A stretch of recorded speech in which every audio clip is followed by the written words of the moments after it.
centuries, scholars have questioned nearly every part of the Bible. The flood has been challenged, Eden has been reinterpreted, Exodus has been debated by archaeology, even Revelation has been examined through political and symbolic lenses. But one story has remained strangely untouched, almost immune to reinterpretation. A story so clean, so moral, so simple that no one bothered to look deeper. The Tower of Babel. Humanity builds a tower toward heaven. God sees their pride, strikes them down, and scatters their language. End of story. But what if this version, the version we learned as children, isn't the original? What if it was never about climbing upward at all? What if before Babel was a tower, it was a descent? What if ancient people weren't trying to reach heaven, but were digging into the earth to reach God beneath them? And what if somewhere between the earliest myth and the written Bible, this story was reversed on purpose, not by divine inspiration, but by politics, empires, and the quiet power of editing? Today we challenge Babel through an angle rarely considered, because this time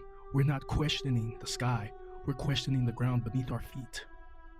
When we imagine gods today, we imagine human figures, a face, a voice, a personality.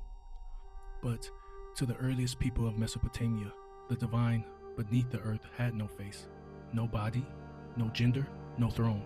It was a field of consciousness, a diffuse intelligence woven into stone, soil, metal, and water. More like an energy than an entity, more like a mind than a man. This was not the earth as mother or father. This was the earth as awareness, a soul that expressed itself through vibrations in the ground, patterns in dust, emotional surges, dreams, symbols, and instinct, intuition. The early workers descending into the spiral shafts described hearing something, feeling something, sensing a presence that was not human but unmistakably conscious. The earth was communicating, not through speech but through sensation, and different groups interpreted these sensations differently, which leads to the next part of the story.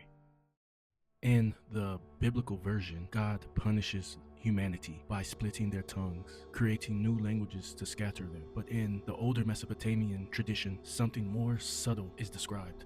As workers descended, they began to experience visions, see symbols in the air, feel overwhelming emotions, interpret vibrations in conflicting ways. One tremor in the stone produced 10 different meanings. One dream produced a dozen interpretations. This was the earliest form of linguistic and cultural confusion, not the invention of new languages, but the fragmentation of interpretation. The earth gods communicated in a way the human brain could not unify. The confusion was not punishment, it was cognitive overload. The deeper they dug, the more overwhelming the signals became. And then, according to the oldest myths, a pulse erupted through the ground, a shockwave that shattered stone and mind alike, not out of anger, not out of jealousy, but as the Sumerians described it, the earth protected itself, and it protected us. The people fled, the descent was sealed, and the story changed.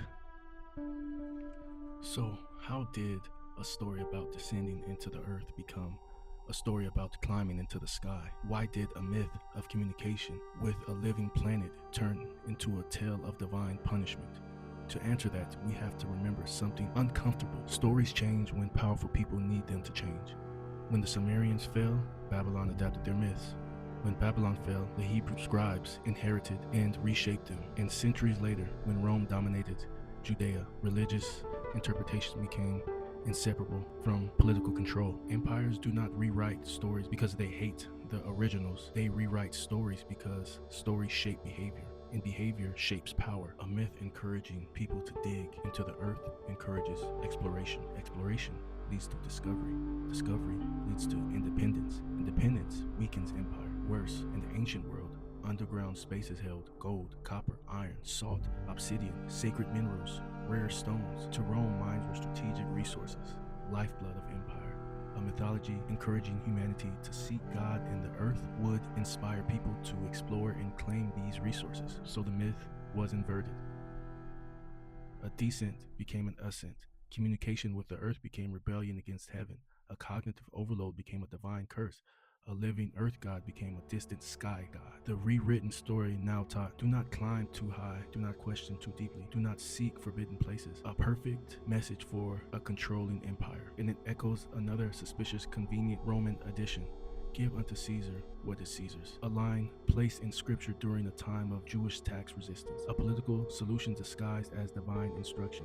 If one line can be reshaped by empire, why not one story? Take the United States, for example. In early drafts of the Declaration of Independence, one of the listed human rights was life, liberty, and the pursuit of property. But property, especially land, was already dominated by the colonial elite. If property became a universal right, it could justify redistribution or challenge existing wealth. So the phrase was changed to the pursuit of happiness, a beautiful idea, uplifting, poetic, inspiring, but also a strategic one. It preserved the appearance of equality while protecting the holdings of those already in power. It did not erase truth, it reframed it. Just as the founders reshaped a principle to redirect ambition and protect ownership, ancient editors may have reshaped the Babel myth to redirect spiritual curiosity and protect the resources beneath the earth. The message becomes, do not dig too deeply, do not question forbidden places, do not seek truth outside the sanctioned version, a perfect myth for an empire that owned the minds. And so the original story, the descent into the earth to encounter a vast, formless consciousness, was reversed into a cautionary tale. Humans reached too high, God punished them, end of story. Simple, safe, useful, but not perhaps the full truth.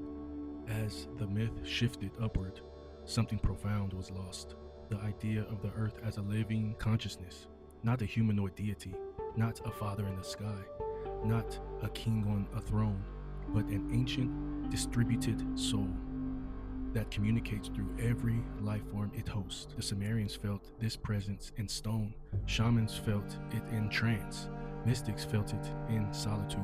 Even today, people sense it instinctively in forests, oceans, and caves. A God not worshipped through obedience, but through connection. A God not offended by human ambition, but worried for human fragility. A God that warned us not because we sinned, but because we were not ready. This is the forgotten Babel, a story of contact, not punishment. So what really happened in Babel? We may never know with certainty, but the evidence suggests a story far older, far stranger, and far more intimate with the earth itself. A descent, not an ascent. A warning, not a curse. A collective misunderstanding, not divine wrath. A presence beneath us, not a tyrant above. The Tower of Babel, we know, may be the edited version of a much deeper truth. Humanity once tried to understand the voice of the earth, and when the message became too powerful, the earth itself intervened, not to scatter us, but to protect us. This is the dream of earth, and this is only the beginning.